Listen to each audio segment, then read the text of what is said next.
des décennies de recherche scientifique et toujours pas la moindre preuve du Sasquatch. Pourtant, au Québec, les témoignages continuent de s'accumuler et le mystère reste entier. Dans cette vidéo, je te présente la légende du Sasquatch au Québec et ailleurs. Un voyage entre paranormal et science. La légende du Sasquatch jusqu'aux origines du mythe, culture pop et légende bien connue.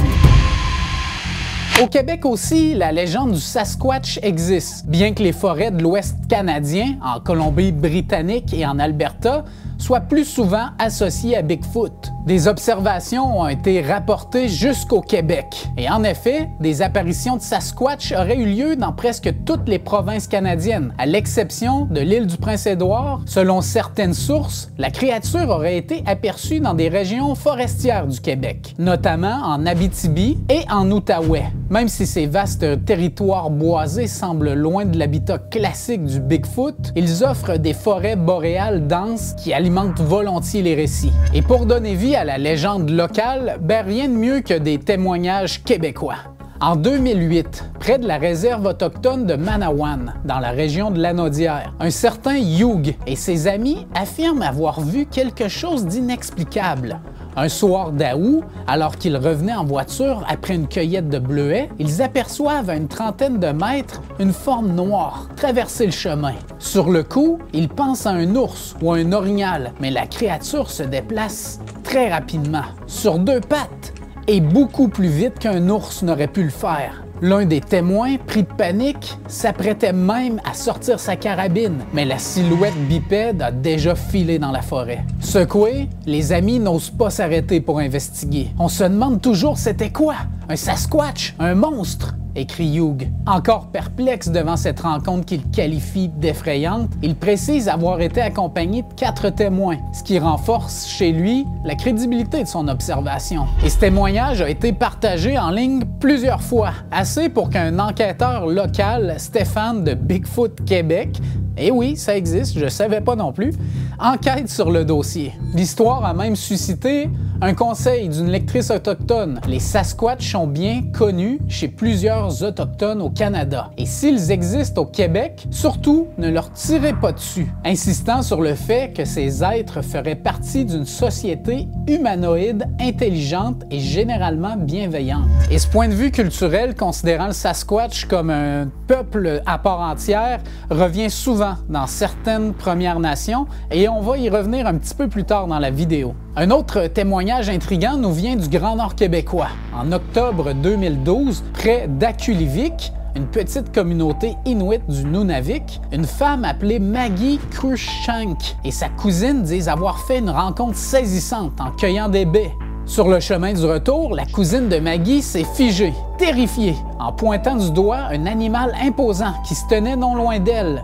J'ai vu cette créature plus grande et plus imposante qu'un homme. Elle marchait, mais se tenait pas aussi droite que nous. Elle sautait et rampait. Les deux femmes stupéfaites observent ce géant, velu, quelques instants avant qu'il ne disparaisse. Maggie, encore sous le choc, a cependant eu la présence d'esprit de photographier de grandes empreintes laissées sur place et d'en prendre les mesures. De retour au village, elle partage ses clichés sur Facebook, où elle essuie son lot de moqueries, bien sûr, et de commentaires sceptiques. Pourtant, Maggie maintient son récit. Elle confie également que des histoires similaires circulent dans la région depuis des décennies. Autrefois, des chasseurs de morses auraient aperçu un Sasquatch en récupérant leur prise, et la créature aurait même été vue près de l'aéroport local. Et fait troublant, on a trouvé plusieurs os de caribou près du village, comme si quelqu'un faisait des réserves ou les empilait là.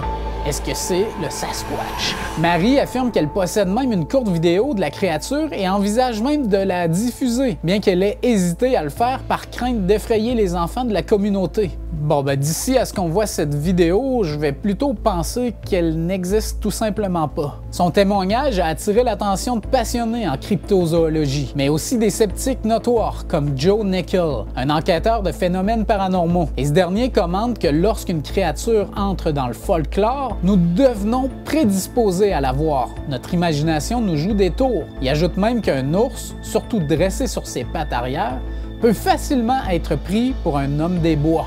Et cette analyse contraste énormément avec celle d'un anthropologue russe, Igor Burstev, également cité par Maggie. Burstev, lui, est convaincu de la réalité des Bigfoot/Yeti. Il avance une hypothèse fascinante. Lorsqu'Homo sapiens a commencé à peupler toutes les régions du monde, il a exterminé son plus proche cousin, l'homme de Néandertal. Il est aussi possible que certains Néandertaliens aient survécu dans des habitats boisés et montagneux reculés. Ils vivent cachés, sans feu, sans outils, toujours aux aguets pour éviter Homo sapiens.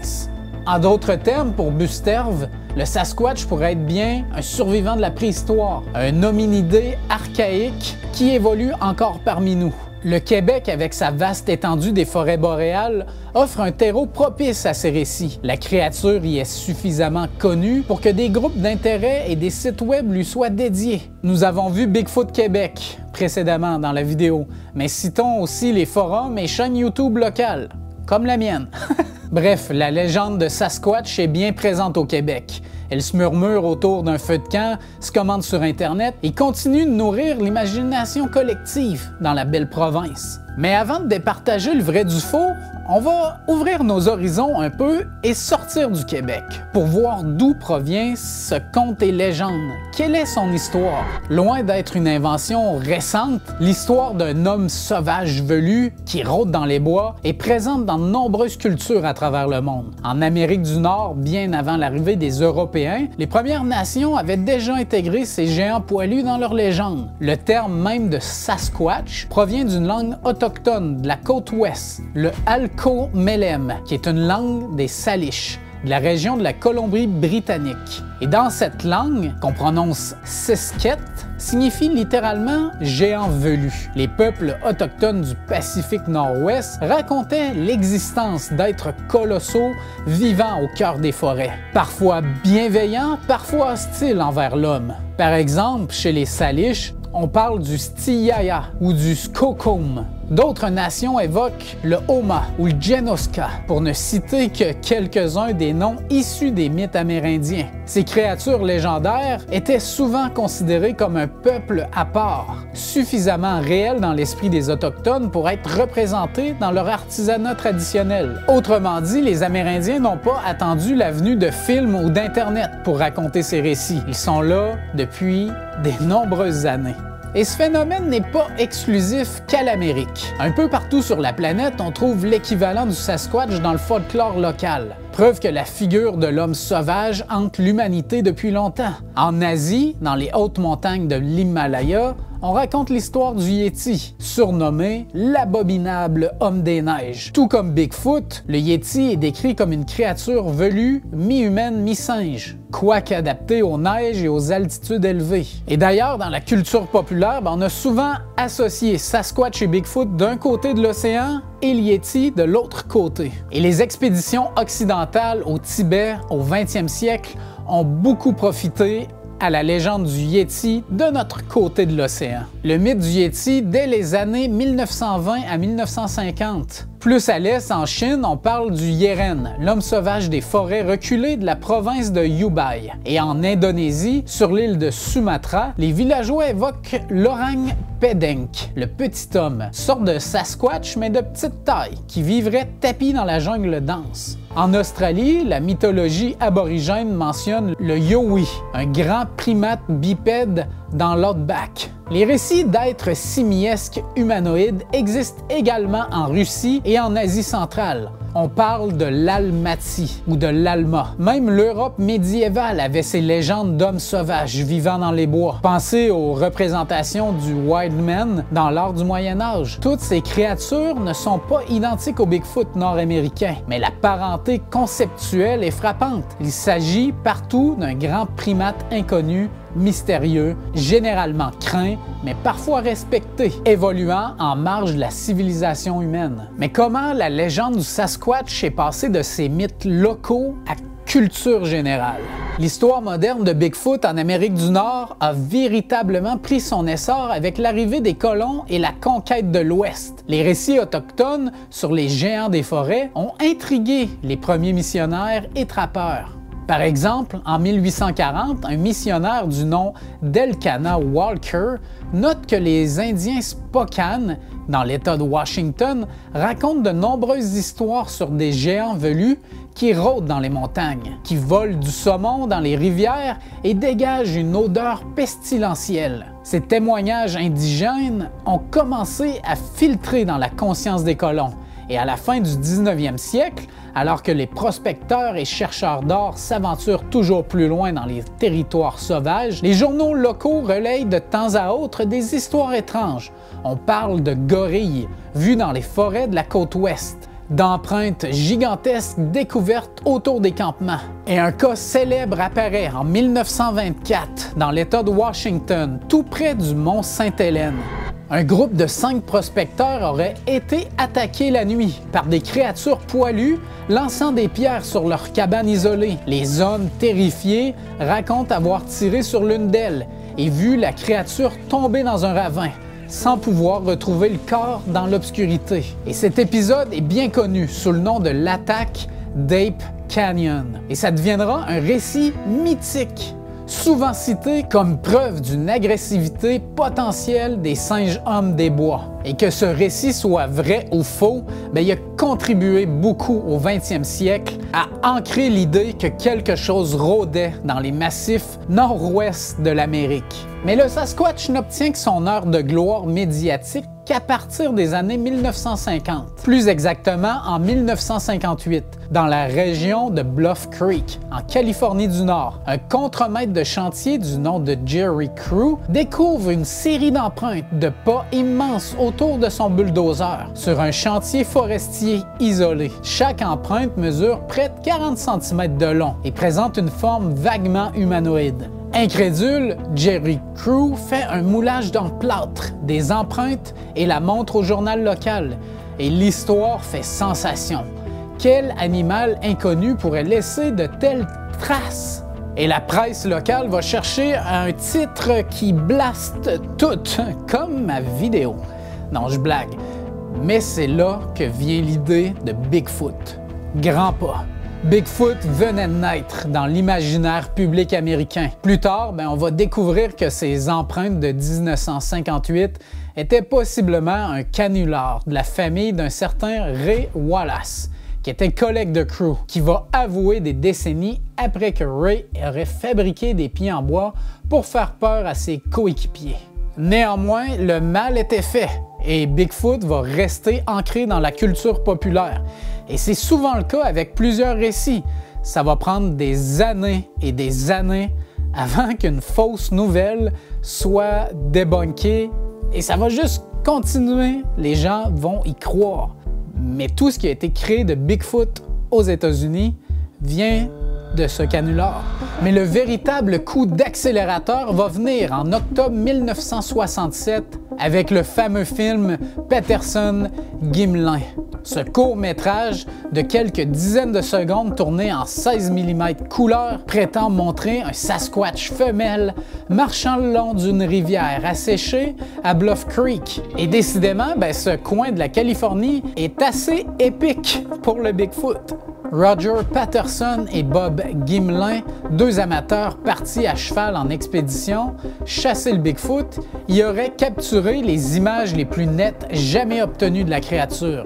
Et sur ce film tremblotant, on voit une silhouette bipède et massive, couverte de poils sombres, s'éloigner en marchant d'un pas décontracté, tout en tournant brièvement la tête vers la caméra. Une scène qui est devenue iconique. Et depuis 1967, ce film a été étudié minutieusement, image par image.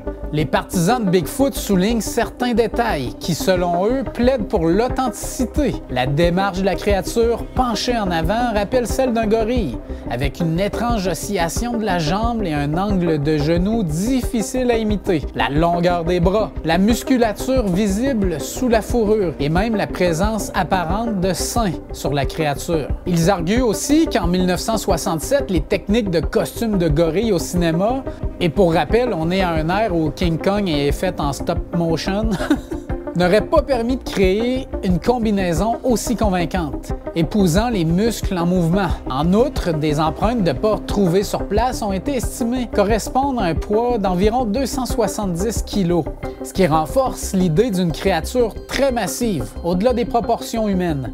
Et quelques scientifiques ont pris le film au sérieux à l'époque, comme l'anthropologue Grover Krantz, et plus tard le spécialiste des empreintes Jeffrey Meldrum, qui ont examiné ces preuves avec rigueur, ce qui a donné un semblant de crédibilité au dossier Bigfoot. Cependant, les sceptiques n'ont jamais désarmé. Pour eux, ce film est un canular habile. Et effectivement, d'autres analyses ont montré qu'un homme peut imiter la démarche observée, et des personnes ont même avoué être impliquées. Un certain Bob Hieronymus a affirmé des années plus tard être l'homme dans le costume. Et la controverse est toujours pas réglée aujourd'hui. C'est assez incroyable.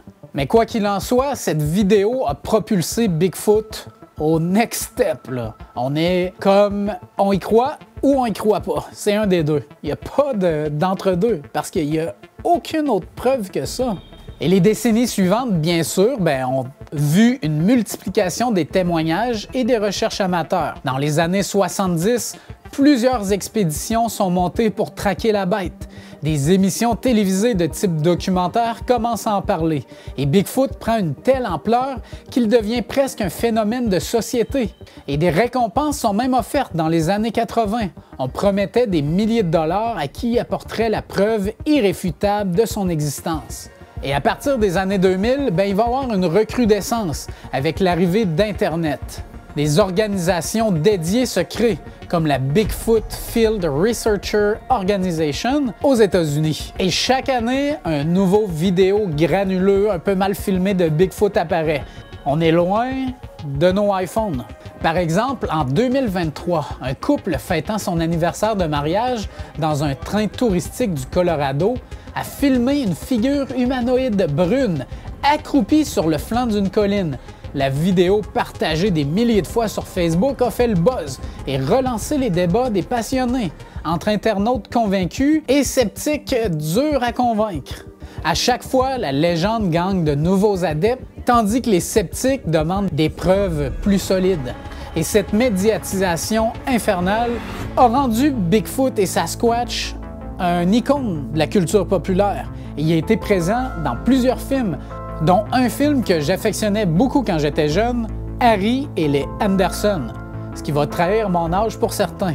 En 1987 sort le film Harry and the Andersons. Et dans ce film, une famille adopte un Sasquatch perdu, rebaptisé Harry, et s'attache à lui. Le succès du film a même engendré une série télévisée dans les années 90, Harry et les Anderson, preuve de l'affection du public pour ce monstre finalement bon enfant. Mais Bigfoot n'a pas toujours été présenté aussi innocemment, parce qu'il a été utilisé pour certains films d'horreur, et c'est ce qu'on aime. Par exemple, Sasquatch, la créature de la forêt en 2002, ou plus récemment encore Exist en 2014, qui est créé par l'un des créateurs de Project Blair Witch, mettant en scène des rencontres bien plus hostiles avec l'homme des bois. Dans Exist, justement, est filmé en found footage. Un groupe de campeurs se fait traquer par un Bigfoot agressif. On est loin de Harry, le gentil géant. Et Bigfoot est même devenu une mascotte. Les Jeux olympiques de Vancouver en 2010. L'une des mascottes officielles était Quatchy, un jeune Sasquatch jovial avec son équipe d'explorateurs, symbolisant à la fois le folklore autochtone canadien et l'esprit ludique des Jeux olympiques. Et même la compagnie de jerky Jack Links l'utilise souvent dans des pubs assez cocasses. Et je prends un petit 2 secondes pour vous inviter à vous abonner, liker et surtout commenter les vidéos. Ça aide énormément l'algorithme puisque certains des sujets traités n'est pas beaucoup apprécié, je pense, sur YouTube. Donc, ça m'aide vraiment énormément à ce qu'il y ait plus de personnes qui voient les vidéos et ça prend quand même du temps à faire. Donc, merci beaucoup pour ceux qui le font déjà. Et si vous voulez aider encore un peu plus, vous pouvez rejoindre l'abonnement et vous allez avoir toute une gamme de trucs. Juste aller voir ici en bas et puis il y a une vidéo explicative pour tout ça. Et face à toutes ces rencontres et ces récits, ben qu'en est-il vraiment? On est à la partie debunk, ou plutôt hypothèse, parce que j'aime pas trop être un debunker. Moi, je veux laisser planer le doute sur la chaîne. Vous vous faites votre propre opinion. Moi, je raconte les histoires, les faits et ce qu'il y en est. Je suis pas là pour vous dire quoi penser. La première hypothèse, ce serait un hominidé inconnu, survivant de la préhistoire. Et c'est l'une des théories favorites des cryptozoologues. Le Sasquatch pourrait être un primate non répertorié par la science, un lointain cousin de l'homme qui aurait échappé jusqu'ici à notre propre détection. Plusieurs versions existent. Certains parlent d'un grand singe encore inconnu en Amérique du Nord, d'autres d'un hominidé relique.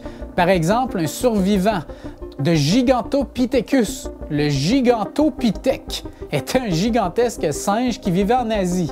Ou ça pourrait être encore des hommes de Néandertal qui existent encore de nos jours.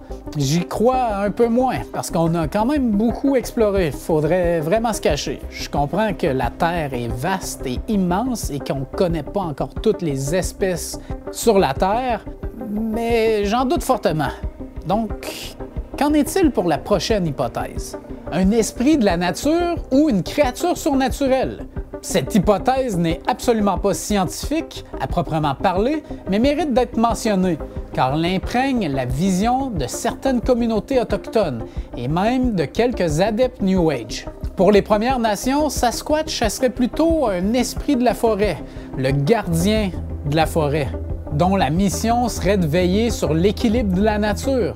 Et ça rejoint l'idée exprimée par la correspondante de Hugh précédemment dans le vidéo. Ce sont des sociétés d'humanoïdes intelligents, majoritairement bienveillantes. Et ce point de vue confère au Sasquatch une place à part, presque sacrée, et justifie le fait qu'on ne devrait pas la chasser et qu'on doit la respecter. Hypothèse numéro 3! Ça serait une confusion avec des animaux bien connus, comme l'ours noir qui serait sur ses deux pattes. Ça peut arriver. Il y a des humains qui font des choses bizarres, pourquoi pas un ours qui partirait courir sur deux pattes? C'est possible. De nombreux spécialistes soutiennent que les témoins de Sasquatch ont en réalité aperçu un ours, plus précisément un ours baribal, un ours noir, ou un grizzly marchant sur ses pattes arrière. Les ours sont capables de se dresser brièvement debout, et vus de loin ou dans de mauvaises conditions au crépuscule, ils peuvent donner l'illusion d'une silhouette humanoïde de grande taille. Et un ours noir debout peut dépasser 1,80 m. Et pour un grizzly, c'est 2,30 m. Imaginez votre cadre de porte dans la maison, c'est plus ou moins 2 mètres. On rajoute un 30 cm. C'est assez imposant. Et la dernière hypothèse, j'aime vraiment mes mouvements de bras dans cette vidéo, c'est incroyable. Dites-moi donc en commentaire si vous êtes tanné que je fasse des mouvements quand je parle. Des canulars et des fraudes délibérées. C'est l'autre explication terre à terre pour Bigfoot et Sasquatch. Ce sont tout simplement des canulars humains. Depuis que la légende est populaire, certains s'amusent ou cherchent de la notoriété en fabriquant de toutes pièces des preuves de Sasquatch. Et c'est pas parce qu'on est en 1950 que les gens n'ont pas le goût d'avoir du plaisir, même si les photos sont en noir et blanc. Parce que rappelez-vous, en 1958, le gars qui avait gossé des souliers en bois en forme de pied de Yeti ou de Sasquatch. En août 2008, l'histoire rocambolesque de 2 Américains affirme avoir retrouvé le cadavre d'un Bigfoot. Ça a fait le tour du monde. Ils ont même organisé des conférences de presse, exhibant des photos d'une dépouille poilue de 2,30 m, congelée dans un congélateur. Mais l'analyse a vite montré qu'il s'agissait d'un vulgaire costume de gorille en caoutchouc rempli de restes d'animaux. Et à force de crier au loup, vous le savez comme moi, on devient de plus en plus sceptique et on y croit de moins en moins. Mais maintenant qu'on a passé toutes ces hypothèses, qu'en est-il des études scientifiques? Parce que si quelqu'un peut bien nous prouver que ça existe ou pas, en 2025, je pense que la science peut nous éclairer. Si une population de Sasquatch existait en Amérique du Nord, que ce soit 1000 individus ou 10 000 selon certaines versions, on devrait s'attendre à trouver certaines preuves matérielles. Et c'est là que le bas blesse, parce qu'à ce jour, aucun cadavre, aucun ossement et aucun spécimen vivant n'a jamais été récupéré. Malgré des millions d'heures cumulées de randonneurs, de chasseurs, de bûcherons parcourant les forêts nord-américaines depuis plus d'un siècle, pas la moindre carcasse d'hominidés velue de 2 mètres n'a été retrouvée. Or, des êtres aussi gigantesques, devrait laisser des traces. Certains vont dire encore là que la nature va recycler, ça va se décomposer, pourrir, mais des os, ça reste quand même longtemps. Peut-être que les Bigfoot et les Sasquatch enterrent leur peuple, mais encore là, il y a trop de monde dans la forêt pour qu'on puisse pas en trouver un. C'est mon opinion.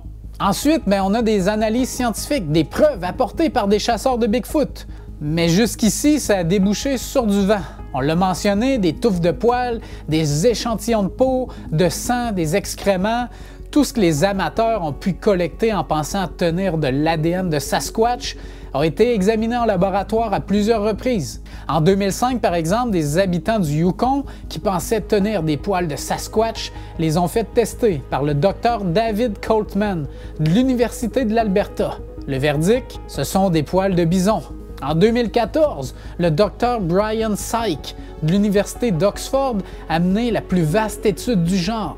Il a sollicité des échantillons auprès de tous les chasseurs de Bigfoot qui souhaitaient une analyse ADN. Sur 57 échantillons reçus, de poils de dents, 37 étaient exploitables et aucun n'était exotique. Les séquences d'ADN ont correspondu à des espèces animales connues: ours, loup, bovin, raton laveur, cerf, mais pas de primates inconnus. Et ceux qui y croient vraiment vont nous dire que face à l'absence de preuves n'est pas égale à la preuve de l'absence. Je sais pas si vous comprenez.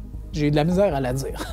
C'est vrai qu'on peut pas prouver de façon absolue que Bigfoot et Sasquatch n'existent pas.